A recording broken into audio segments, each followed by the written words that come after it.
50,000 বছর নামাজ পড়লে জান্নাতে যাইবো এরকম দলিল কেউ দেয়া পারবো? বাবা শাহালি যদি আমাকে জাহান নামে নেয়, আমরা জাহান নামেই যাবো। আপনারা আল্লাহর গোলামি করে জান্নাতে যান, আমরা যাবো না, আমরা শাহালির লগে থাকুম। যারা আল্লাহর গোলামি করে এরা যায় দেখেন গা মানুষের কাছে বাসে টাকা চায় নামাজ। শোনেন একটু, মানে ওর চিন্তা ভাবনা কি, ওই কি মুসলমান না কি?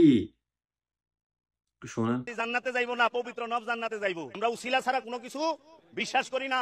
আমরা চামু বাবা শাহালির কাছে, শাহালি আমাকে উসিলা, বাবা শাহালি আমাকে উসিলা। বাবা শাহালি যদি আমাকে জাহান নামে নেয়, আমরা জাহান নামেই যাবো। এই অবস্থা কে, মানে এই অবস্থা কেন বুঝতেছি না। আচ্ছা যাই হোক, এর নিয়ে আমি বিস্তারিত ভাবে বলবো, আমার ওই ইচ্ছাটা করতেছে না। এখন শুনি জামশেদ মজুমদার হুজুর কি বলছেন এইসব নিয়ে। তুমি যেও না কোনো মাজারে, তুমি ঠেকিও না কোনো মাজারে মাথা, তুমি বাঁধিও না কোনো তাবিজ কোরআনের নামে। অজু ছাড়া কোরআনকে তুমি এখানে ঝুলাইও না। প্লিজ ক্ষমা করে দিন, আমি ছোট মানুষ, আমি ছোট মানুষ, আপনাকে বিরুদ্ধে বলতে আসি না, আল্লাহর কসম আপনি রাগ করিয়েন না। যারা সুন্নি সুন্নি করতেছেন এরা কি মুসলমান না? মানে মুসলমান তো, সবকিছুর ঘরে মুসলমান তো, যাইতে তো হইব কোন জায়গায়? আল্লাহর কাছেই তো যাইতে হইব, না অন্য কোনো জায়গায় যাইতে হইব? না অন্য কোনো জায়গায় চাইলেই যাইতে পারবো আমরা? আল্লাহর কাছেই তো যাইতে হইব।